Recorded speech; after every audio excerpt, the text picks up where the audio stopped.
Uh, on paper where the story's told, facts and truth, the legend grows. Lionheart's here with fire to spit. It's on paper with Anthony Smith. With Anthony Smith. What's going on, everyone? Welcome back to the On Paper podcast presented by Black Buffalo. I am Anthony, and as you can see, Kelly still works here. She's still here. How was your weekend? It was fantastic. We drank a lot of pool action, a lot of sun action, all with the excuse that it was the 4th of July. Right. How was your weekend? It was good. It was very similar. Tracy came in Thursday, so we got popping at the pool all day, and then I went and picked him up from the airport. Went and lit off fireworks with all the kids in my old neighborhood with all my friends. Let them get their fireworks out of their system, and then had our big 4th of July party here. Big pool party. Started at like noon. I cooked like between Friday and Saturday. I cooked like 120 hamburgers and like 100 hot dogs. It was insane. And there's not one left. Everybody ate them all. Every single thing. That's what happens 4th of July weekend. Did you see Joey Chestnut? 70 and a half hot dogs? That's a lot of glizzies. Disgusting. That's a lot of glizzies. Jesus. Yeah, that's a lot. That's an athlete. But yeah, I saw him. He was outside the office in the city like just a few days before the hot dog eating contest. So I said hi to him.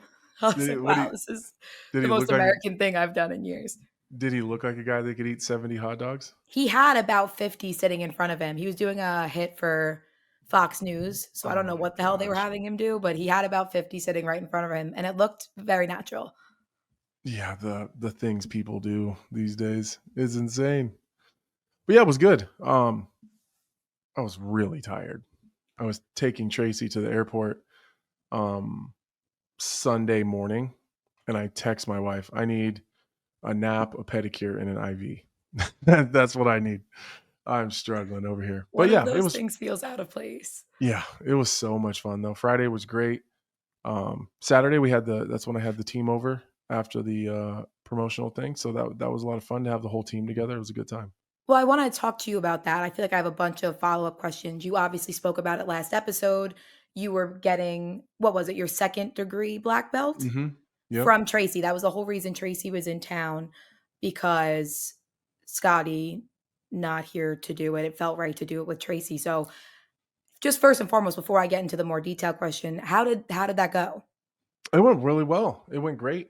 I do a lot of like working in silence. So I don't maybe necessarily always do such a great job explaining to everyone like the moving parts of everything that's happening as it's happening. So sure. I do think there was a bunch of uncertainty of kind of what was happening. There was a lot of people that knew what was going on, but there's a lot of white belts that like I don't talk to day to day. There's a lot of blue belts that I don't talk to day to day, and they're not always privy to like what's going on behind the scenes. So it was cool to have everyone in the gym at the same time, line them all up by rank, and then the way it kind of works is the black belts stand in front of the room while all the other belts stand from in order of rank from left to right. Mm. So it was cool to kind of just see them all in one place at one time, and then just explain to them kind of what we're doing and why I made the decision that I made, and kind of why we're all here and what the future kind of looks like for the team. So then everyone kind of got on the same page. Tracy did a good job of just explaining to them, there's some uncomfortable parts of that conversation. Like we're a bit a group of misfits, and so we're going to get a lot of that cleaned up. And then by cleaned up, I mean just a little more structured in some ways. And so there's some you structure. I know there's there's some expectations that we're going to have to meet, and we're all going to have to kind of fly the same flag, and that's uncomfortable for some people. And like I said in the last episode, this isn't ideal. This isn't. It is now, but had Scotty not died, none of this would be happening. So we just got to make the best of it, and yeah, I think it all went really well. It was really well received. But there's a sad component to that. But Scotty's parents were there, So his mom and dad came. His son was there in a gi, like standing with the team. He lives in South Dakota. It's a couple hours away. Okay. So he's back most weekends. So he's gonna kind of really lean into his jiu-jitsu now, and he's working on moving back. So I think a real cool full circle moment will be, years down the line. Hopefully someday I get to put his dad's black belt around him.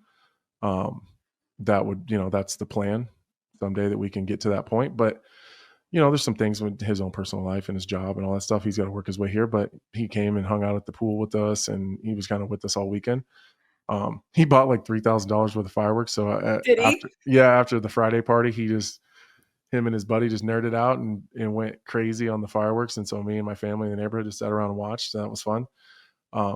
Scott's girlfriend that he was with was actually with her when he died. Like, she was there when it happened.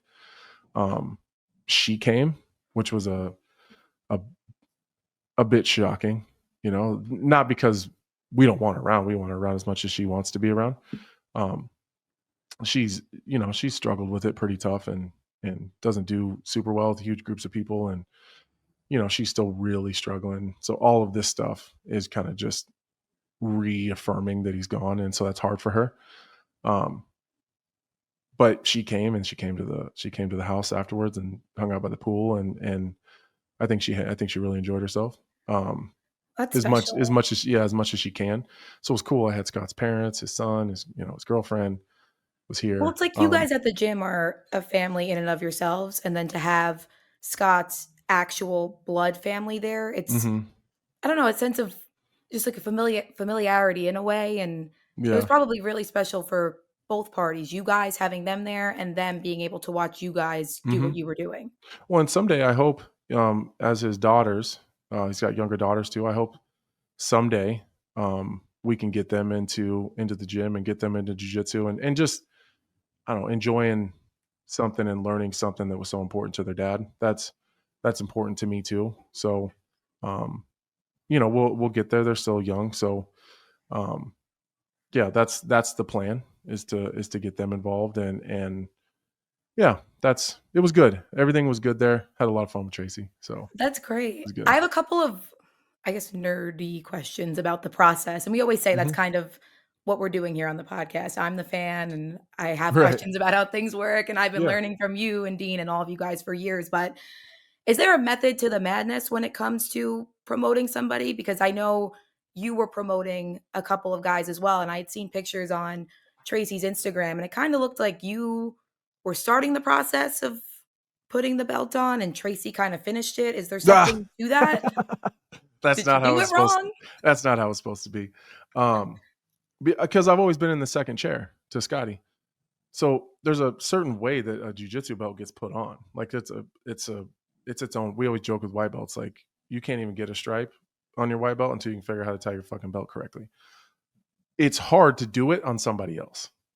Like it's backwards, so it feels weird. And if you're in front of this whole group, you can't like stand behind them and like Titanic-ish put this belt on, right? Got it. I was a little nervous, I think. So Tracy promoted me first, and then I started. I was trying to promote Mark to his first degree black belt, and I was fucking it up. I was like, "What is happening?" So then Tracy fixed it, and then yeah. So 'Cause it looked like you were trying to put a belt on him that was already folded. Is there something to that? Yeah, Or you again, fold was it. it Yeah, just you fold it in half, and then the middle of it starts in your belly. But for some reason, I was like trying to start it on his back, but you were that was like overwhelmed? There was a lot going on. well, that's how it would be on me. But it was confusing. But Tracy fixed it. I got him promoted. In terms of the process, some people do like formal promotions where, like, guys will get their stripes, and we'll kind of do it in a formal way where everyone lines up again in rank, and then you call them up and they get their stripe in front of everyone claps. Scotty was notorious for like just beating the shit out of you, and then like taking your belt as you're sitting next to him, like super tired, and like telling you how bad you sucked, and then just sitting there on the edge of the mat and or with his back against the wall, and he would just put a stripe on. And you'd be like, what the fuck? Okay, like, I'll take that. So like we kind of mix formal and informal in terms of the promotions. Like, I promoted 2 people today. Oh, real? So now it's just the ship keeps on sailing. Now you can Well, just do it. I could have always promoted them. I just couldn't It promote just depends on the the degree, or no? I couldn't promote the black belts. So, um, because I couldn't promote them to the same rank as myself. So I had to be promoted first to get my second degree, and then I could promote Mark to his first degree. But I could give a black belt if I wanted to. But Okay, that makes um, sense. so my best friend Ryan Thompson, he's been training. We've been doing this together since 2008 or 9, and he's always trained. And he would take some time off when he retired, and then he'd be in the gym for a couple months and he'd be out. But now he's been super consistent. He's never worked his way through the belt system though. It's always been no gi. So I don't know, the last like year, like maybe 8 or 9 months, pretty consistently, he's there 2 or 3 days a week training in the gi with a lot of his law enforcement friends in the morning. And so then I realized he has no stripes on his white belt. None. We just get to training and I don't pay attention. And then today I was like, oh my God, he has zero. Like I've watched this guy submit black belts before, and like he's super high level, but he just hasn't worked his way through the belt system. So I caught him up. We have a pretty structured blue belt test. So there's there's this kind of like a list, like a curriculum of things that you have to be able to do from each position. That's just like, show me that you can do those things. And then there's a physical test, which is, it's a bit like hazing, kind of. I wouldn't, maybe hazing's a bad word, but it's hard. Yes. It's hours and hours of like physical exertion for the most part. Like, I mean, we'll start it off and they'll just bear walk for like 30 minutes. It's tough. And then so like the black belts just sit back and we just watch them, and there's nothing we expect them to do or not do. We just need them to not give up. Like there's no like set number of things they got to do, and sometimes we'll change the numbers halfway through. We'll be like, we need like they'll have to drag each other. Like once their gi is sweaty, we'll make them drag themselves like across the mat. I'm like, all right, down and back 5 times, and they'll get to like 4. Like I'm at 7, and like we'll just do that back, and so like, and then at the end of it, we like structure it so that they do that all morning, and then when the afternoon, like a Saturday afternoon class comes in at like 1. Then as soon as they're done, then they have to jump in and roll with the rest of the team. That sounds horrific. It's fucking horrific. It's bad. So they have to do that, but there's also like a, some structure part of it, like a test kind of. So I can't promote him further than blue belt because he hasn't done the test yet.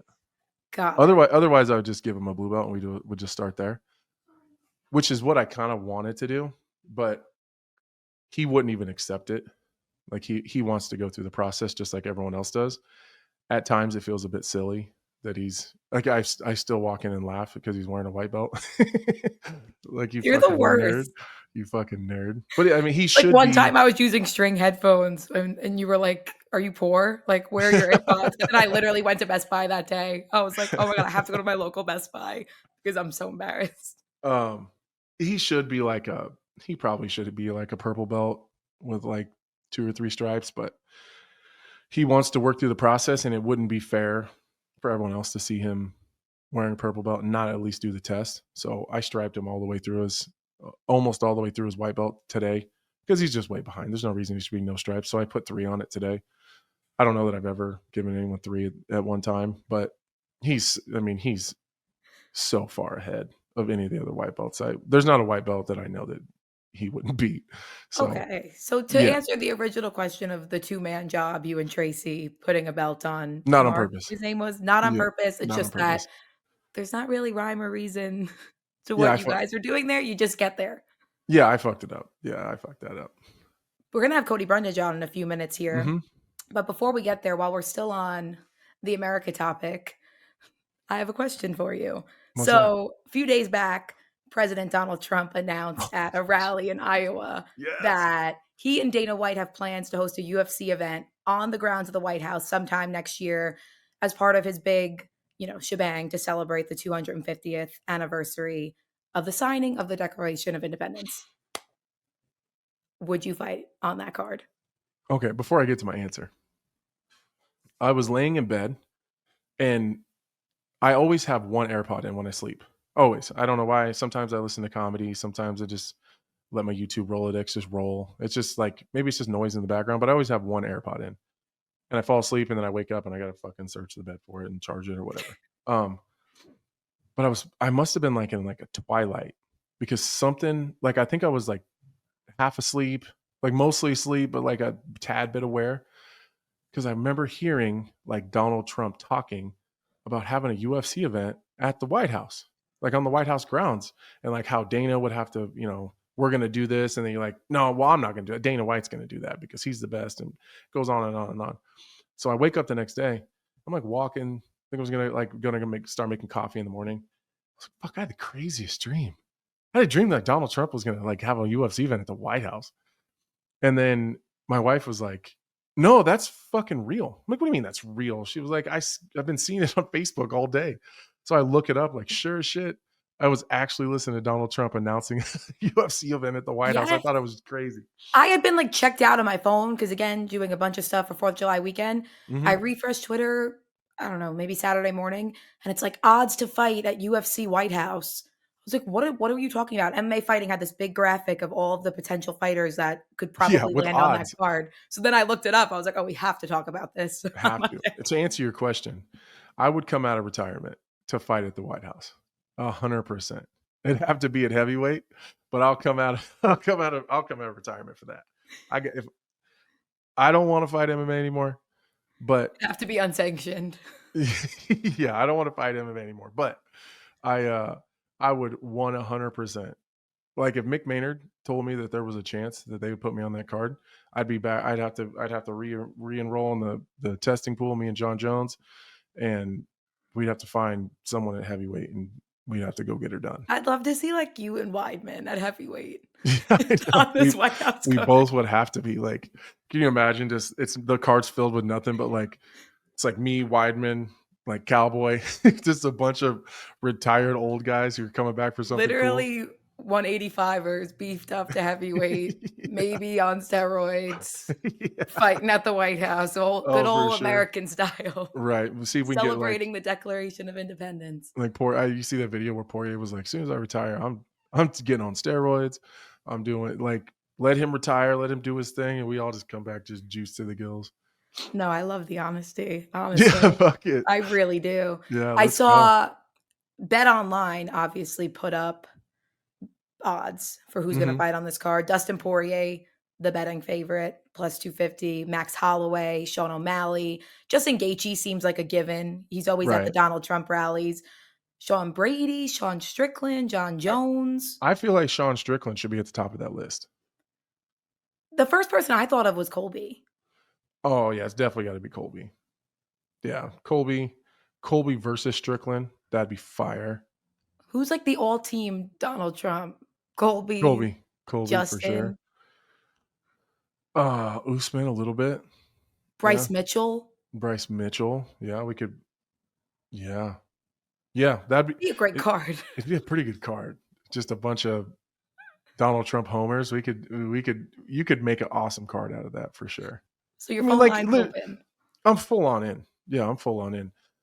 It doesn't matter what side of the bench you're on in terms of political parties. Fighting at the White House will be fucking cool. That's a once in a lifetime thing. It's like it's actual history, Yeah, it's never been done before. Probably wouldn't happen again. Like, under what circumstances will that happen again? Never. So you have to. It doesn't matter where you stand politically. That you have to fight at the White House if you have a chance. You know how all the professional sports teams win their championships and then get invited to the White House? Right. It's the closest the UFC's. He wants a title fight too. Of course he does. Hell yeah, he does. You don't want no fight night. I don't want no bullshit. You ain't putting no Apex card in my house. You ain't doing that shit. I already knew what your answer was going to be when I was coming up with topics for the show. I was like, this is a slam dunk. I know exactly what this man's going to say. Of course. I you know what kind of places I fought in? I fought in barns, strip clubs, like big like centers where like convention centers where they show cattle with dirt floors. I literally fought in a country bar one time in Kansas City with a mechanical bull going while the fights were happening. Like, there was drunk chicks getting bucked off of a mechanical bull while I was walking out. and the judges were smoking cigarettes in the bar, blowing cigarette smoke into the cage. You think I wouldn't fight at the White House if I had the chance? Come on now. Isn't that kind of incredible? I fought though, at a when you strip really- club while the ring girls were strippers. What? Yes, it was great. It was amazing. Like, just the atmosphere of it was insane. Like, I only think it's amazing because now I can tell the story. In the Like, least like freak off way, I'd love to see footage of like what was going on. oh, it was there. crazy. Just like it was full ab- fights in the middle of a strip club. On like a Wednesday. That's crazy. They would run them like one Wednesday a month. They'd have like a fight night. It's crazy. It's It's kind of absolutely crazy. wild to think about you fighting I fought at in places like that, and then places where you fought now with the UFC. oh, it's crazy. I fought at a car dealership one time where they put the cage outside in my hometown. Like, the cage was outside in the parking lot of the car dealership. They just moved the cars to the other side in the like middle of the summer. Yeah. I was at fights. I didn't fight at these fights one time, but I fought I cornered some friends that fought at a dirt track, like a racetrack.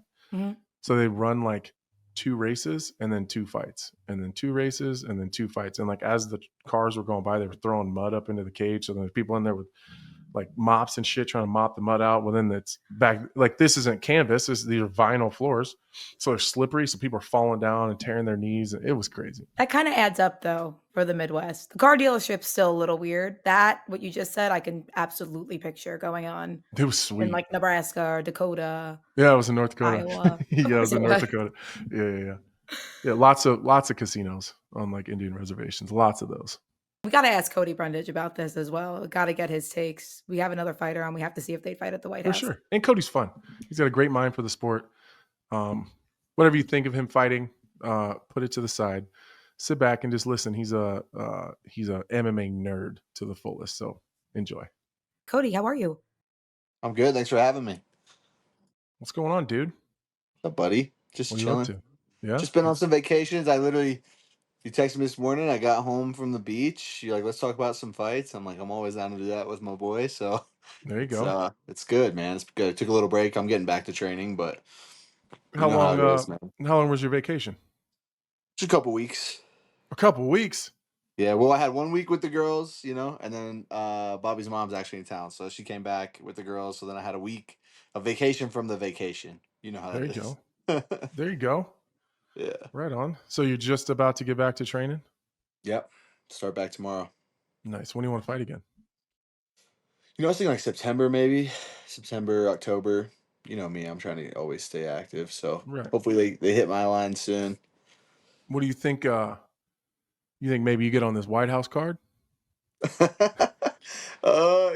Who knows, man? If you would ask me if I thought I'd be on 300, I would have told you no. So I'm not putting it. I'm out of the shot of possibility, but we'll see. That card's gonna be something crazy, man. That was the talk of the town on my trip. All my family's asking me. They're like, "You think you're gonna meet Trump?" I'm like, "I don't know, Mom. I don't know if it's gonna be." I all don't that, know, but Mom. yeah, I don't know. What, you would fight on it though? Yeah, I'd be down. It'd be cool. Be pretty sweet. I remember when I can't imagine like how crazy like security and stuff. I remember I cornered a teammate in November on the MSG card right after he got elected, and it was like the craziest security I've seen from the UFC. Like dogs sniffing all the vans to get in, and yeah, it was pretty Yeah. wild. Yeah.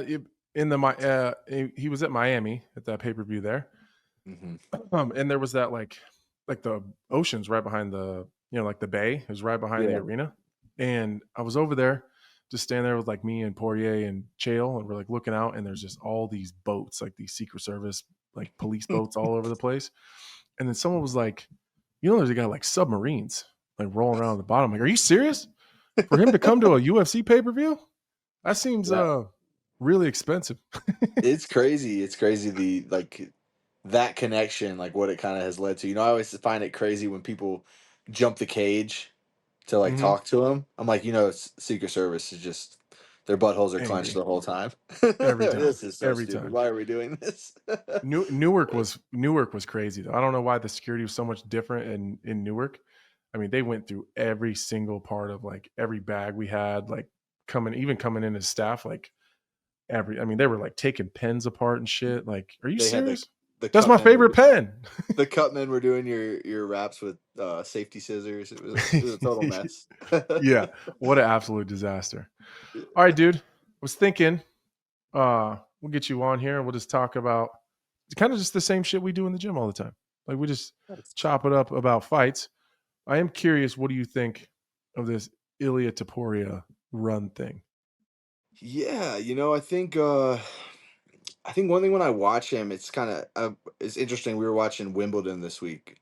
My family's not a big fight family, but they're big into other sports. So we're watching Wimbledon. Whenever we watch like the Masters and stuff like that, they don't Yeah. really get fighting, but it's interesting. Those sports are not very similar to fighting, but the highest level guys in those sports make it look just effortless. There's very little wasted movement.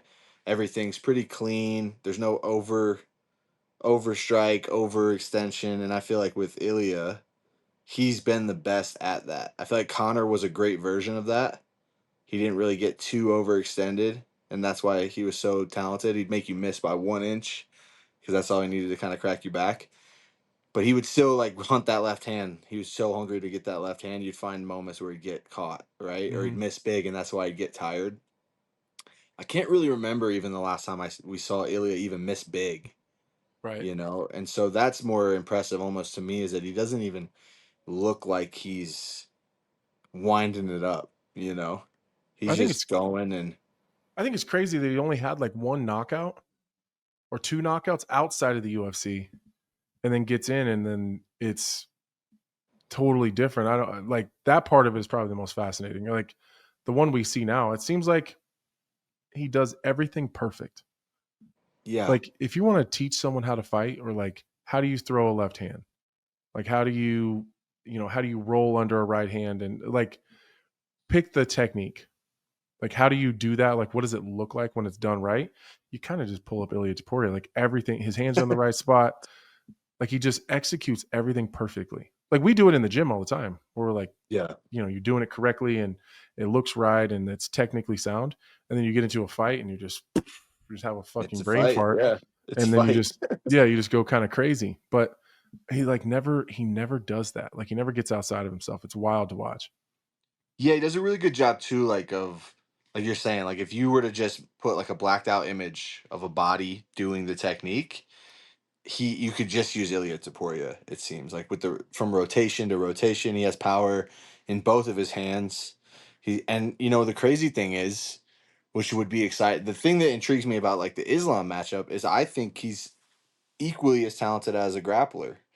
I think he's a You better know, grappler. yeah, he's a super super solid wrestler. But even where I think he kind of outshines some of these guys is his jujitsu. He has great wrestling, obviously. Like if you're from that region, you're gonna have good wrestling. But his jujitsu is another level. He didn't have any knockouts before he got to the UFC because he was submitting everybody. And I watched him.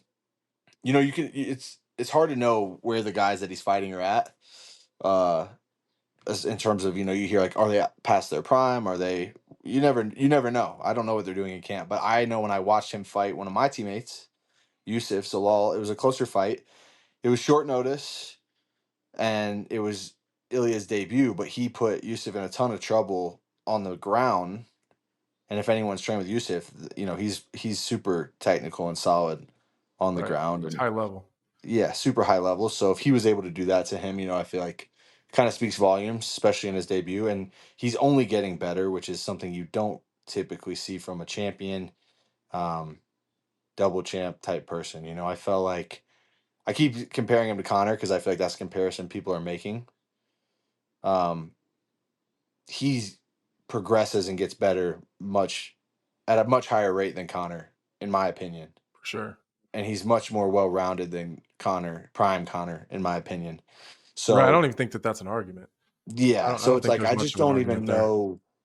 I don't know what kind of fighter it will take to really beat him, and it's going to be really cool to watch and see. Because there's always someone who you're like, man, this guy looks unbeatable. Like I felt kind of honestly, I kind of felt like that with Bilal a little bit after how he did Leon. I was like, man, it's going to be take a really tough, interesting kind of fighter to come beat Bilal because I felt like Leon was a super well-rounded, dangerous fighter, and then Right. JDM comes in and just absolutely dismantles him, and you're like, okay, well, Who's gonna Now beat it's that guy? yeah, that's the cool thing about our sport, man. There's always Right. next guy up, and it only takes one good night and someone having a bad night to rewrite history and change things. So yeah, he's super fun to watch. I feel like just watching him, you can get better. You can be like, okay, man, Right. this is what I'm doing wrong, and this is what he's not doing wrong. Let me just try to replicate this.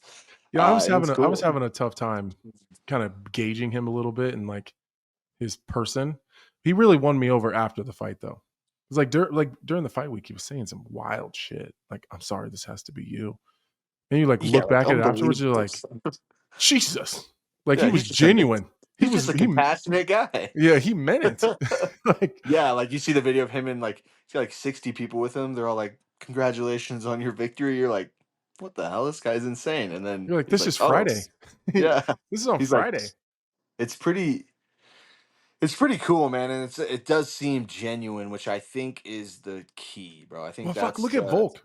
Think about that. Like, I think we don't give him enough credit on some of those wins. Like, everyone, oh, well, Volkanovski's past his prime and Volkanovski's this. He just won the title.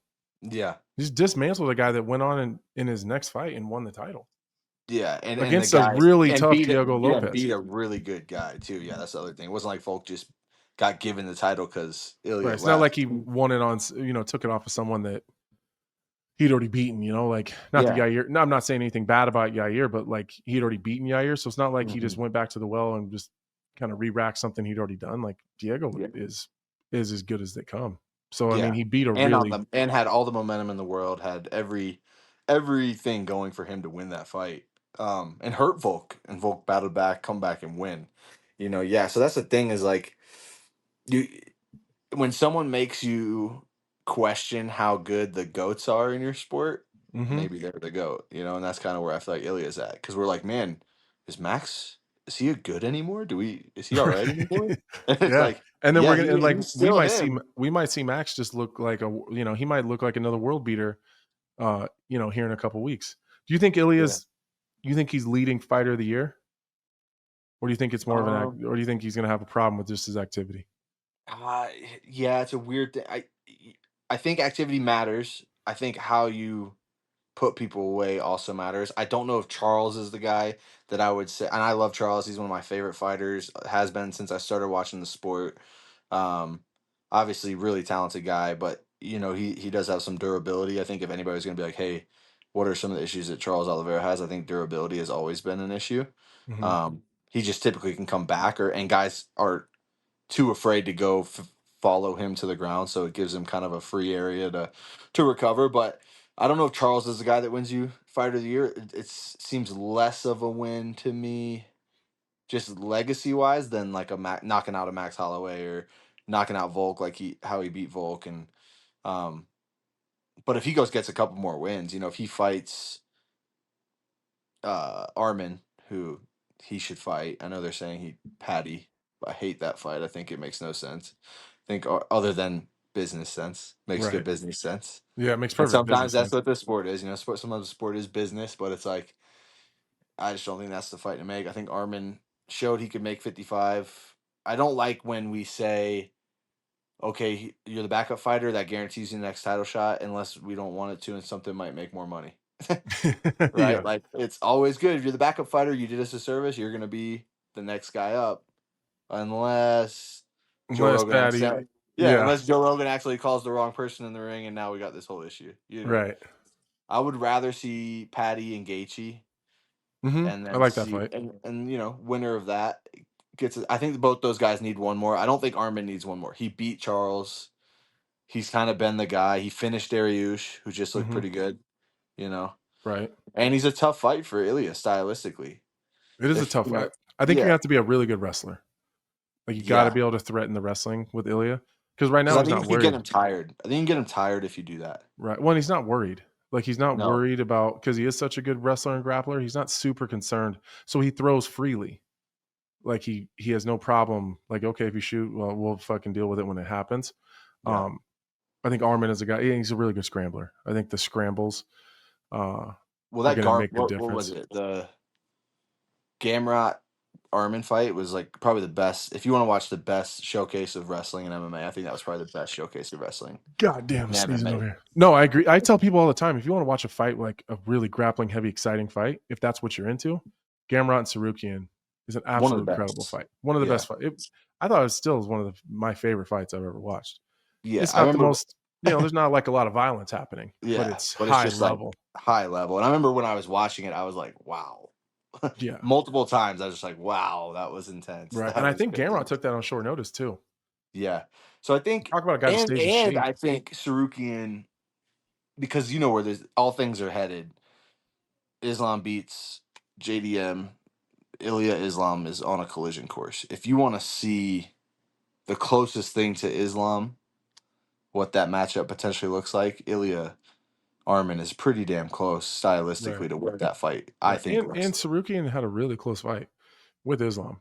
On short Again, notice. short notice. I don't know, maybe really close isn't the way of putting it, but he Closer than most people. super competitive, super Yeah. competitive. Like, he won a lot of grappling exchanges, beat him in some of the wrestling exchanges. That was a great fight. So if it's not Ilia, who's leading for fighter of the year, who else stands out? Because I think here's the problem: we're only halfway through the year, and a lot of the people I think that would be at the top of that list have only fought once. Yeah. So I think that's kind of the issue we run into. I think that we're going to have a hard time putting our finger, because JDM I think has had I think his performance was incredible. I don't know if that's fighter of the year, but I think he really leveled up and improved a lot in a short amount of time. Yeah, I think he's definitely up there. I would say Marab potentially. You know, it's wild because it seems Kinda like what I the was UFC thinking. does this a lot. They're like, okay, Marab unbeatable, pound for pound number one, gotta be. And then 2 weeks later, you have Ilya go do a crazy fight, and then you're like, okay, unbeatable, pound for pound Right. number one. It's like, man, it's hard because it's what have you done for me lately? I think Marab is going to be more active, For so I sure. think that's going to serve him well. And I don't think there's really anybody in that division other than maybe like Umar that's going to beat him. Maybe Corey can. His 50-50, that kind of can change the game a little bit against a really dominant wrestler if he can get to some of those positions. I feel like that's how you beat a good wrestler, is that it's like you're people really focus on stopping the wrestling, and that's not necessarily going to happen.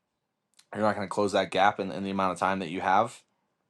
But if you can put them in uncomfortable situations on the ground and give yourself avenues to get to your feet, which 50-50 is probably the best for that, honestly. For sure. Then One is elevates them too. So like Marab's yeah, gonna have a hard time if Corey can run like a really successful 50-50 game, or even just attacking the legs and creating scrambles to use to get to his feet. It's really hard for a wrestler to hold you down if his feet aren't on the ground. and I think he Like if he's will, not man. anchored.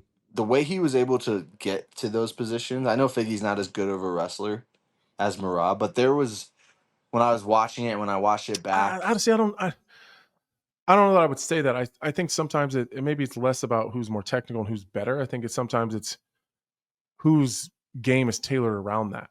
Like Figgy's game Yeah, isn't really tailored around that. I think when he wants to, he's just as that's good of true. he's just as good of a like a jiu-jitsu top game guy. Yeah, Because that guy's got really, really fire jiu-jitsu. They're just styles are different, but they both yeah. want to be on top. I just think Corey was doing a really good job of like no hesitation, go right to it. He wasn't like waiting for a sequence to finish and then being like, okay, I have to go to this to get up. He's like, I'm gonna attack this thing. If I don't get it, worst case, I end up back on the feet. Right. And him on the feet he's one of the best in the division, For sure. if not the best. I think him and Sean, everybody won that fight for a long time for a reason. It's because his footwork is very good. He has pretty good power. He's dynamic. Right. He mixes in his own wrestling just to, even against guys that he probably has no business grappling with, Like just Dillashaw? just to change the pace of the fight. He does a very good Right. job of that. So that fight is exciting to me. I think if Marab wins that one, he could be in the run. And then you know who else, man? He's been super inactive. It's been super unfortunate, but the way he fights and the way his style is Tom Aspinall. If they get Yeah. him busy on a couple fights, man, he is just so explosive and exciting. If he goes out there and finishes, gets 3 finishes in under a round, like he seems to be kind of his Right. penchant for doing that, I feel like he could be in the run too. For sure. Who And do no you one's think's gonna the want most to hear this. People are gonna clown me for this one. but they make Amanda Nunes Kayla Harrison, and Kayla Harrison beats her. That's Harrison's fair. Fighter of the Year. Yeah, that's I can agree with that. I absolutely agree with that because I don't know when her fight with Ketlin Vieira was. It was definitely last year, right? Yeah. Yeah, So but she just got the one. Finished Juliana Pena. Really ran through her. Wasn't yeah, I mean, a close. finish over Juliana Pena, if she could be dominant over Amanda Nunes, which I think is a crazy thing to even say out loud. That Big would be ass. yeah, it's a big ask. Who do you think the most vulnerable champion is? This is like I'm looking at the list. Ilia Topuria seems pretty solid at top. Josh Van Pantoja. Josh Van's amazing. He's not beating Pantoja. I don't know that he beats Pantoja. He's I just would young. be shocked. I'd be shocked, man. I don't. Yeah, Pantoja is a absolute menace, he's a bro. He is hammer. a straight up bulldozer. The way he ran through, like literally ran through Kai Car France, That's crazy. like I was like, oh my god, man. Yeah, I He's think like super Kai tough. Car France, Josh Van would be a good fight. Super good fight, yeah. That'd be a great fight. But I think Pantoja's pretty solid at top. Marab's pretty solid at top. Volkanovski, we'll come back to that one. But Ilya's Jack solid. Della Maddalena, he's on some shaky ground right now. Just because of food, but we're just saying that just because who he's fighting. Right, just because of the Islam matchup. If he goes through if he can win over Islam, if we take Islam out of the picture, I think he's got a pretty tight stranglehold in that division for a minute. Yeah, I would say his biggest competition is Sean Brady. Just matchup wise. I think Sean Brady has crazy pressure. I think I think Sean Brady is the really better good version of jiu-jitsu. Bilal grappling. And I think the way that Bilal fight happened between him and Sean, congrats to Bilal. It was a great W. That's not they fight 10 times. I don't see that outcome happening more than twice. No. So I agree. And that's all with all respect to Bilal. Of course. He's an animal. Bilal showed up when he had to, and I just don't think that Brady did. And that's who knows? What the sport is, bro. Maybe that's a weird maybe that's a weird matchup that for whatever reason it just didn't work for Brady. Dricus, again, he's got if it wasn't for his upcoming matchup, I say he's got a pretty tight stranglehold in that division, but I don't think so. You don't think what? I think Imavov is a really tough matchup for him. Yeah, that's true. Imavov is a tough fight. Kyle is a super tough matchup. I think there's Kyle Bahayo's a tough one. It's kind of crazy because like this is probably me being a Dricus hater just because when you watch him, you're like, this guy has no business being the champion, bro. But it works for him and he wins and he finishes people. Right. But when I'm watching like Imavov or that Bahayo, like those guys are really good. Mm-hmm. Hamzat obviously is really good, and I think any one of them could be the champ. They're young. Yeah, Dricus he's got a run of killers. Even if he gets through Hamzat, like your reward for doing dope shit is harder fights. Yeah, so even if you beat Hamzat, you're going right into Imavov, which is no easier. Not any. And actually, Imavov might be a harder fight. Yeah, only because Hamzat is so predictable. Not saying he's not absolutely fucking high level at what he does. He might be, honestly, when I watch him fight, he might be one of the most unreal athletes like on the roster. Like when he fought Whitaker. And I think I had friends over who don't watch fighting. They're like, oh, what's this guy going to do? I'm like, oh, he's going to run out. He's going to take him down and he's going to try to finish him.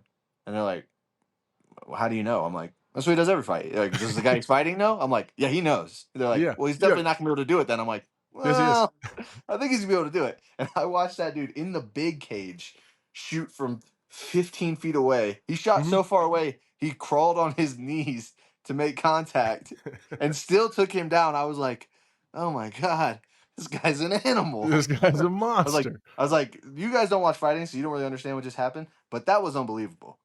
That should never happen.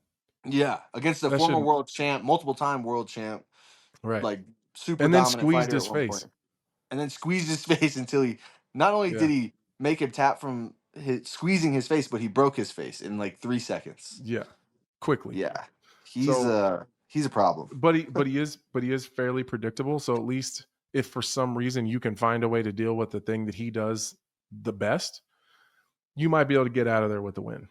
But then your next fight is Imavov, likely.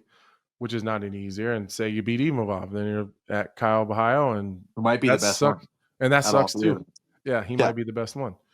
So that's shitty. I think Ankalaev, if he can get through Pereira again, if they rematch, I think he's got a good chance at Do that. you think they'll rematch? I think so. Yeah, I think so. Because I'll tell you this, Yuri Prohaska is not beating Ankalaev, and No. neither is Carlos Olberg, and neither is Khalil. So No, I just but you know who could if they could they kind of If you know who could if he was 5 years younger, Jan Blachowicz. Jan's got a tough game, bro. He's got and a his tough head is game, gigantic. dude. He's like really, really technically sound. He doesn't do a lot. He's not flashy. He's not super fancy, but when he's on, and he's aging though. He's in his 40s, so that kind of sucks. But Yeah, that's kind of the division, you know. I feel like yeah, 30 Ankalaev's younger, but you know, like 36, 37 to 40. yeah, He's on that Glover path, bro. for sure. I mean, Uncle Live's tough though. I think he's I got a think pretty. Rakic, bro. I think Rakic on any given day, I think Rakic could beat anyone. I really do. Yeah, for sure, for sure. He I don't know. He looked really good against Yuri at first. He's not a great boxer though. No. Like he's a great kicker, crazy athletic. He's just a lot of horsepower too. Yeah, he gets tired. He gets tired. He's not going to be there for 5. But he's so goddamn big and he cuts so much weight. I seen Johnny Walker. He should go to heavyweight, maybe. Dude, this is actually what I was about to say. Because Tom Aspinall's probably got a pretty good fucking stranglehold in that division. Yeah. As long as John Jones isn't in it. So I think that's how would you think that fight would go? Not the same as everyone else. I think it's pretty competitive. I think it's pretty competitive. I think that if we're talking in terms of those two guys together, and they're in these boxing exchanges in tight, I'm going to go with Aspinall. I think he's the younger, faster, stronger guy. But John's not going to do that. Yeah, he's not going to. He's so smart. He is aging a bit, and you know, people say, well, you know, Stipe, you know, was competitive at times, and John looked like he went into that fight half-assed. Like, I know I'm fighting old ass Stipe. He still did things to Stipe too that I was like, he must be like, you've been in there with him, but he must be. I think people really undersell, like everyone's like, hey, he's super good IQ. He's obviously very technical. But I think people really undersell just how strong he is when he gets a hold of you. Because you watch all his fights, man, he's fighting really high-level wrestlers who have been moving bodies their whole life. Like, Stipe's a high-level wrestler. And at one point in the fight, he took Stipe with one hand, like how I would take, like, my younger brother when we were little, and just, like, threw him on the ground. And that's a grown heavyweight man. Bro, I think the greatest heavyweight of all time. Yeah, people really underestimate like the strength of John Jones. Yeah, I don't remember feeling like he was super strong. It was more of a leverage thing that I had a hard time with. He uses his size and his length and the leverage that he has and underhooks, and like he uses it really well. You can tell he's a really high level wrestler. Yeah. So I think that fight would have been close. People don't give John enough credit for his chin. He's super durable. But he is aging. He's burning the candle at both ends at times. So, you know, he's not doing himself any favors there. He probably made the right call, honestly. It sounds like he's coming back. I don't know if that's him. Like the White House. I'm like, you want to wait another year? Yeah, I don't know. I don't know if he's trolling or. I still want to see the Aspinall fight. I do because I want to see. I want to see Aspinall like deep in a third round. When Plan A and Plan B don't work, where does Aspinall go? That's what I want to know because I haven't seen it, and that's not his fault. He's just so fucking good. He's just smoking everybody. But I'd like to see him. Cyril will be a good fight, I think. Just matchup wise. You think he runs through him? He's gonna drag Cyril to the ground quick. Yeah, he's big too. I think people don't realize how big Aspinall is. He's fucking huge. Yeah, he is fucking huge. He's one of the few people like because he looks like if you look at Cyril Gahn, you can look at him and be like, that dude is massive because he's like. He's light skinned. He's got the big muscles. He's pretty cut. Like he's a movie star now. He does. Yeah, he looks like a movie star. Like he looks like you put him together like in a factory.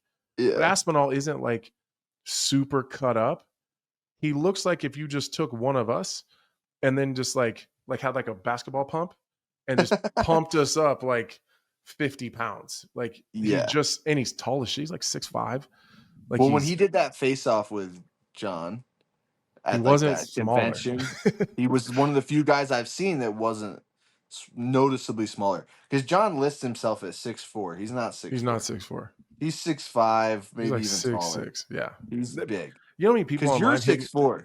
You know And how when people you guys online did hit your me all the face-off, time. They're I was like, you're not fucking 6'4". I'm like, I've been 6'4" a long time. Maybe he's saying you guys ever think that maybe he's lying and I'm not?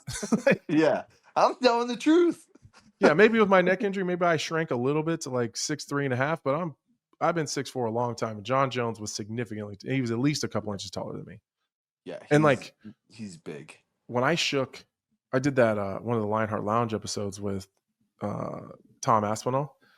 And when I shook his hand the first time, I got pretty big hands, bro. And like I'm 240 right now. Like in between fights, I get pretty big. And he made me feel like a little bitch.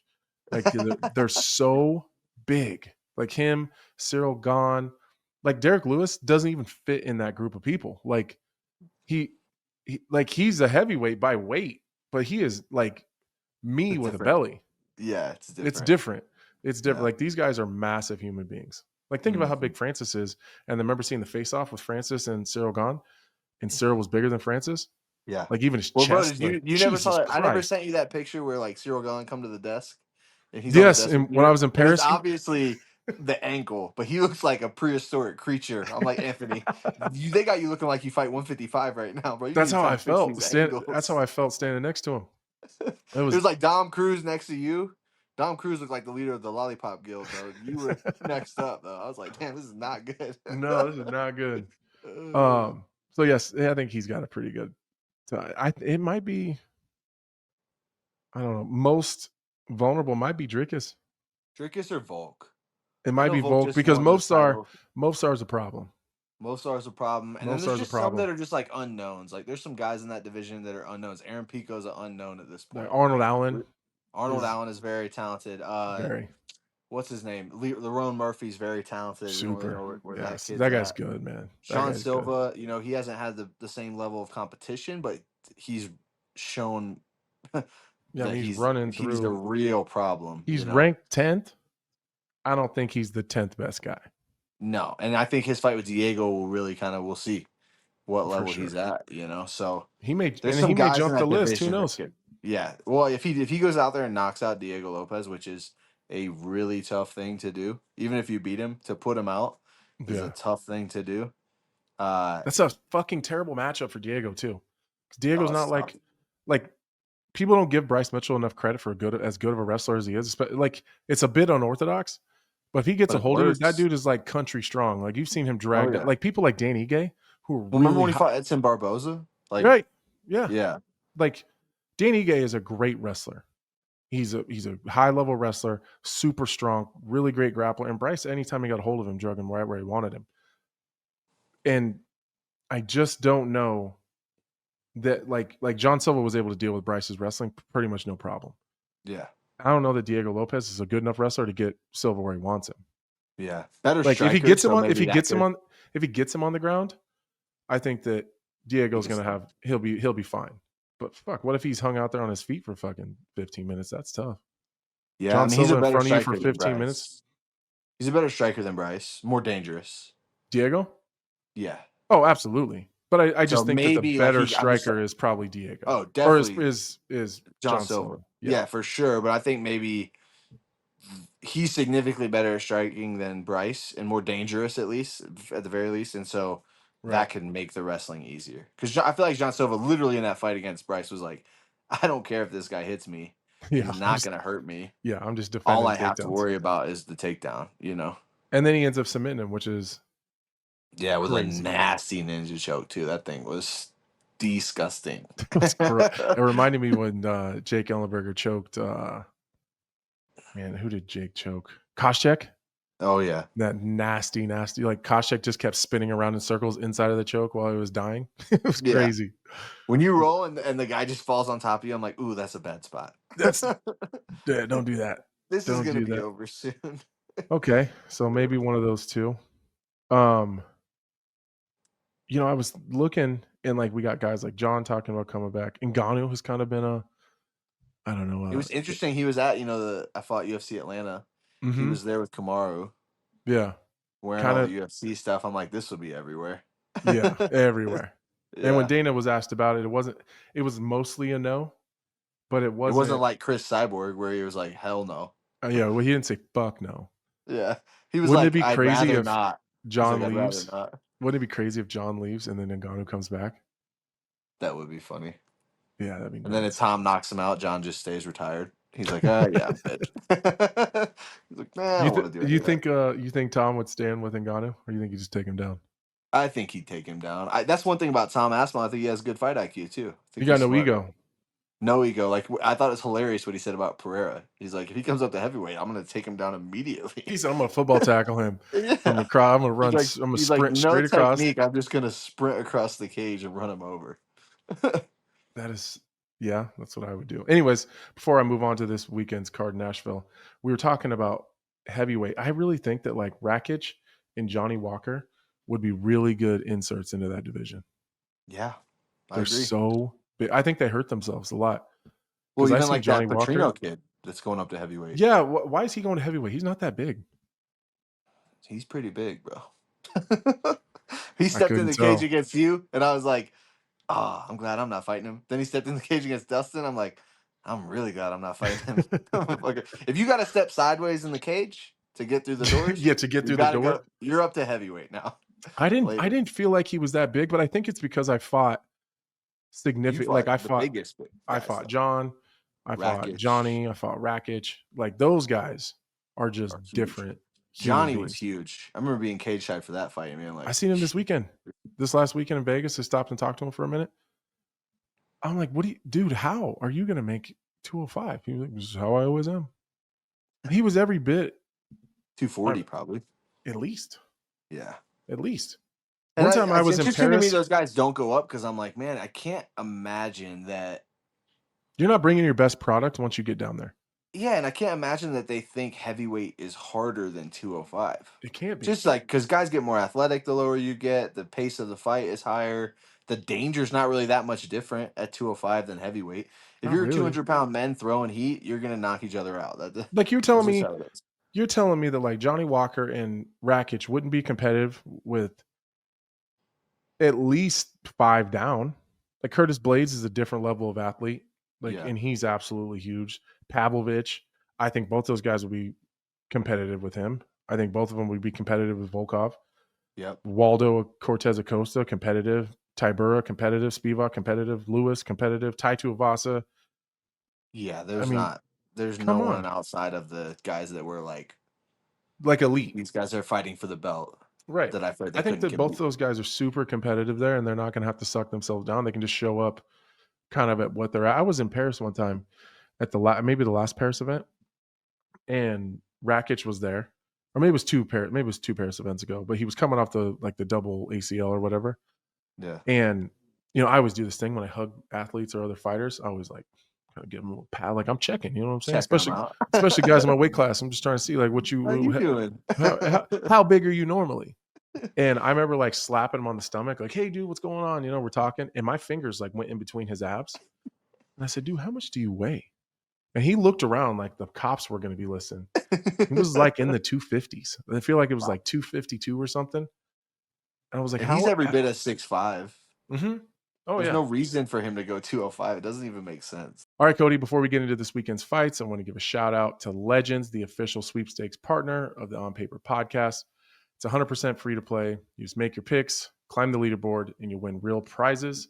There's no betting, no stress, just your fight IQ versus the world. Hit the link in the description to make your picks now. Let's get into it. What do you make of this Derek Lewis, Taliesin Teixeira fight? It's so hard to tell with Derek Lewis, man. Sometimes he comes out, he's got a 6-pack. Sometimes he comes out, he looks like he didn't train. Sometimes he comes out, he hits flying knees. Sometimes, like, I just don't ever know what to expect from him, bro. I know. So, yeah. When he's on, though, he's a real problem, dude. He's a serious problem. He's like one of those success stories of MMA, like where he won the game of MMA. I talk about that on here a lot. Yeah. Like, who cares if he ever wins a title or doesn't win a title? He's unlikely to, but he kind of won the game of life, like from prison to millionaire. Yeah. That's Just throwing them things. Like he never did just anything different. chucking them things too, bro. I remember I saw him like when I first got in the UFC. Maybe he had a fight. He's like, I'm probably the best blue belt in the world, at least Texas. I was like, hell yeah, dude. Good He's for so you, man. self-aware too. He's so Ugh. self-aware. He's like, you know what? Like, there's probably more technical guys, but like, I wonder what it would feel like to have that kind of game-changing power. Oh, You're like, dude, yeah, it's he might like unreal. Volkov You know the just craziest thing kind of about him? diced He him. doesn't wrap his hands. I did know that. Yeah, That's unbelievable to me. Most that's knockouts crazy. UFC history don't. Maybe he's onto something, bro. He It's might be. just Maybe my the, next fight. My next the fight, the fight ends. Both my hands are snapped, broken. I'm like, I don't know. I thought Derek Lewis was onto some shit. yeah, I thought Derek Lewis was onto some shit. Yeah, so I think that that's going to be a finish. It's like you said, it's so tough to like predict any fights with Derek Lewis because you don't know which one's going to show up. Yeah, and I don't. Um, To be honest with you, his opponent is so green. It'd be really hard Derek to might just drop a bet hammer him on that up. dude. He might bet him up. Yeah. Yeah, he might just be super calm at the beginning and then just he reminds me of, like, I don't know, you ever like because it was just the 4th of July, you ever like get one of those cakes and they start off like, kind of weak. You're like, damn, this thing's bullshit. And then it's just boom, boom, boom. That's like Derek Lewis sometimes. You're like, man, this is bullshit. And then he drops Well, a like the hammer. You're like, that's my Volkov favorite fight. fighter in the whole world. Yeah, the Volkov fight. You're like, okay, nothing's happening, nothing's happening, nothing's happening, and then all of a sudden, KO. It's Yeah. over. You're Yeah. like, oh shit, Okay. Well, that's dope. that's cool. All right. Co-main event, Stephen Wonderboy Thompson versus Bonfim. Bonfim just fought Vince, right? That was Vince's last fight? No, that was a Was it smaller. Gabriel? That was a Oh, this is the smaller. Yeah, 55er. Yeah. he fought. Bonfim's a taller welterweight, obviously. Yeah, he just put someone. Oh, he just put Chaos to sleep, choked him out. Right. I think. Yeah, It's a tough spot for Wonderboy. I think he's lost 4 of his last 5 fights. yeah. He's just getting a little bit old, and the one thing he always had was his elusivity, I would say. And I Yeah. think that's kind of. Well, let me go back to the Buckley fight. I mean, Buckley was pretty goddamn competitive for at times, especially at least in those last few rounds with I Usman. thought Buckley was losing, to be honest. I thought Wonderboy he was. Yeah. Yeah, all the judges had him win. All he had to do was make it through the round. And then Buckley just jumped into the. But that's what I mean. biggest- Like he was kind of dismantling him at points, and Buckley was just really competitive. Was one of the best welterweights ever. Like Yeah. he kind of got stifled the first part of the fight, but once Usman started slowing down a little bit, you kind of seen what Buckley had, and he was still spicy in the 5th round, which Very is true. impressive. Very true. So Yeah. I think that says a lot about where Wonderboy is. Bonfim's a tough fight though, Yeah. especially if Who he wants did to he lose to? He grapple. lost to Dalby. Nicholas Dalby, I think. Yeah, Who's kind of just like a tank, bro. Like, yeah, it kind of just that's a tough fight He for just a young horsepowers kid. through shit. Yeah, kind of a tough fight for like a young guy, which Bonfim is and was, and like who had run through everybody. Because I think if I remember right, he hurt Dalby early in that fight, and then kind of blew his load trying to finish. And then Dalby's like, "No, actually, I've been here for a minute. You'll Yeah. find out." No, I'm here. I've been around a minute. You'll slow down Yeah. a little bit. It was Calvin Kattar versus Steve Garcia. Man, that's crazy. It's kind of that like you start off at the bottom of the card, you work your way to the top of the card, and then you start making your way back to the bottom of the card. Yeah, that's kind of how it goes. That should be an interesting fight. Garcia's on like a 6-fight win streak. Yeah, but Calvin Kattar's good, man. Kattar's I think fucking good. Like when I was there for his last fight with Yusuf, obviously, and Yusuf. I think really people are going to kind of find out here in the next year and a half how good Yusuf is, and that loss will kind of age pretty well for Kattar. I think so too.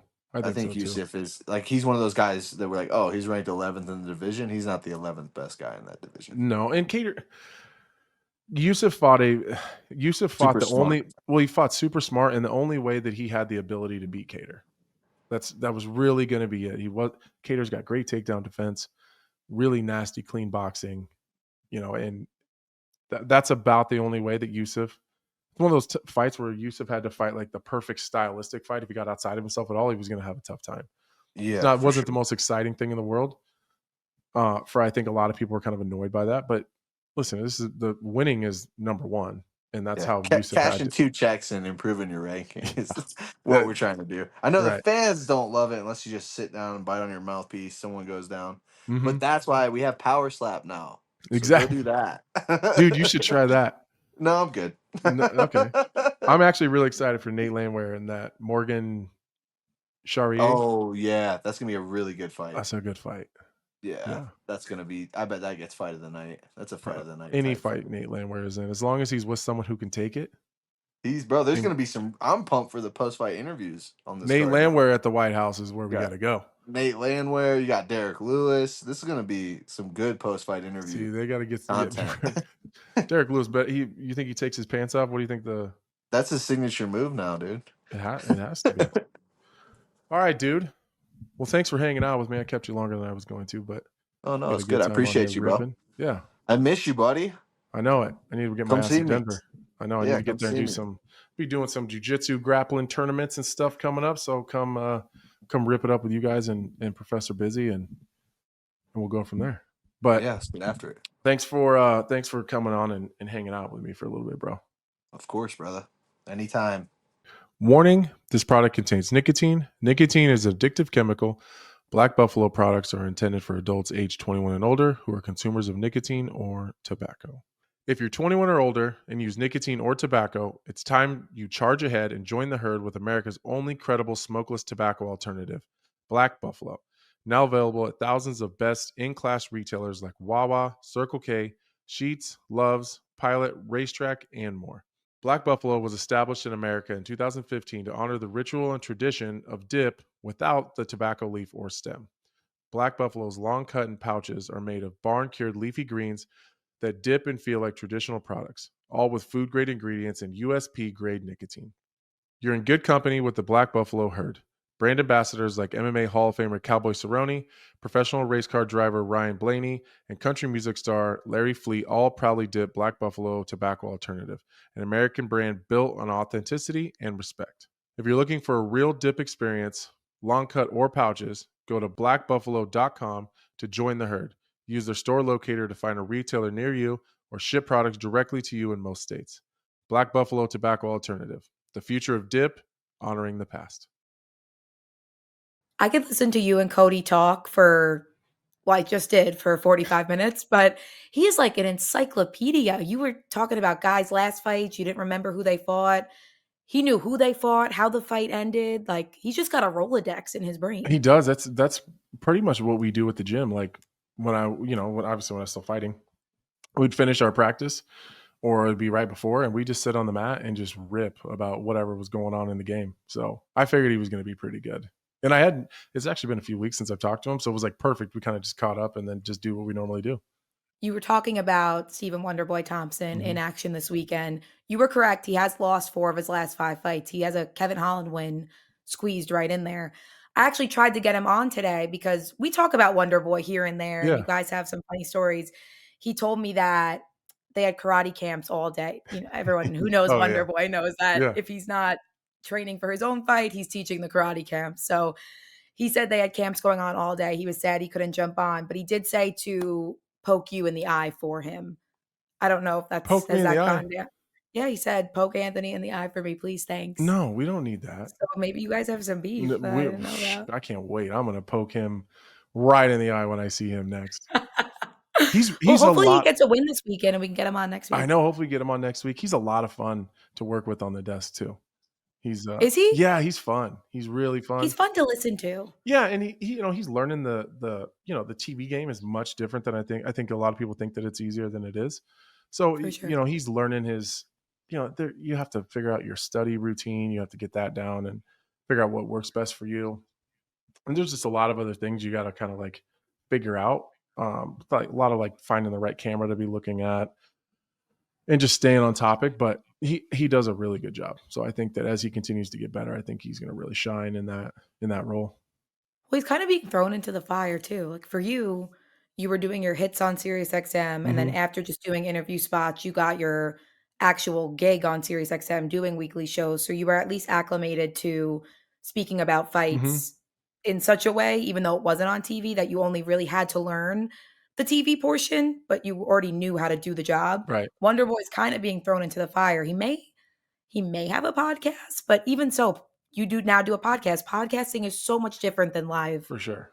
radio or live TV. Yeah, live TV is really hard, and he I actually bet. makes it look a whole lot easier than it is, especially for, being as green as he is at it. But he really wants to be good at it. So, guys with that kind of attitude that are self-aware enough to be like, okay, I'm not like great at this yet. It really helps when you get partnered with someone who's a veteran and can kind of help lead you down the roads that you want to go down. But he's really excited to learn and continue to get better. And I don't think that he's doing a bad job at all.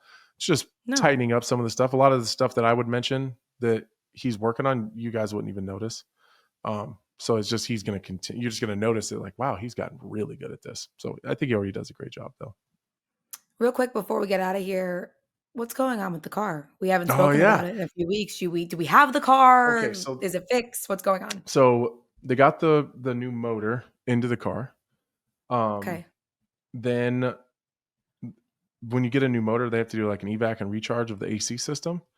But then the dealership's machine to do that broke. So they were like, we don't know when it's going to get fixed. Could be a couple weeks. And I was like, just ship it back to me and I'll figure it out here. Like, just get it back here. So I was going to get it. The plan was to get it shipped back here and then trade it in and just get rid of this goddamn thing. They shipped it back. It was an absolute mess because it had all my shit in it, like from Denver, and not like I got as much of it as I could to fly back with, but it'd been sitting outside at a dealership for, however many, 2 months or 3 months or whatever it'd been. At this point. Yeah. So it was an absolute disaster. So I got it, as soon as it got back here, they shipped it here, got here. The next day I took it to a friend of mine's place and he got the AC all recharged and everything good to go. And then I got it detailed and I was like, damn, I really like this car. I really like my Tahoe. What clicked in your brain that you decided to get the car detailed? I thought you just said you wanted to get rid of it. Well, because I was going to get it detailed to go trade it in because it was an absolute mess. It was just a disaster. So you're going to pay to get it detailed just to trade it in? Mm-hmm. Yeah. Just so it looks nice. Who cares if it's not your car anymore? I don't know. I just wanted to get it detailed. But now it's detailed and I can see it sitting out here in the driveway. It is sexy. So I'm going to keep it for a minute. I'm going to keep it. Tahoes aren't sexy. Oh, this one is though. Come on. You know me. Word I would use to describe a Tahoe. This isn't a regular Tahoe. I'm thinking like Lamborghini. That's sexy. It's a sexy car. This one's sexy. I see like a cowboy or redneck pulling up in his Tahoe. Oh, this one's dope though. I'm like, I gotta get because I just got it lifted not that long ago. It's got fresh new wheels and tires, blacked out windows, chocolate brown interior. Oh, it's beautiful. I just love it. So I'm gonna keep it for a minute, and then if it blows up again, then in the near future, then I'll get rid of it. But I'm not gonna feel bad for you if it happens. Yeah, again, I know. and nobody should. I know. It's your own fault. All right, I have a viewing and a wake to go to, and a funeral tomorrow. One of my good friends, Sean, his dad passed away, so I'm gonna get out of here and get dressed and showered and go do that and go be supportive of a friend's kind of a shitty deal. So it's a real sad thing. So we're gonna go do that. So I got to get out of here. Wherever you guys are watching this, wherever you get your podcasts, like, subscribe, share with your friends, and hopefully Wonder Boy gets a win and we can get him on here next week. But either way, you're gonna see my face, maybe Kelly's if she still works here. And I'll see you guys next week. We partner with Homofight Picks to get you the most accurate and well-researched fight predictions. They do all the legwork so you can focus on winning. Picks will be sent directly to your phone via text or email. It's totally up to you. The second we upload them. Use code Lionheart to get 7 free days at winnable.com/HOF picks. That's WINIBLE.com/HOF picks. With Anthony Smith.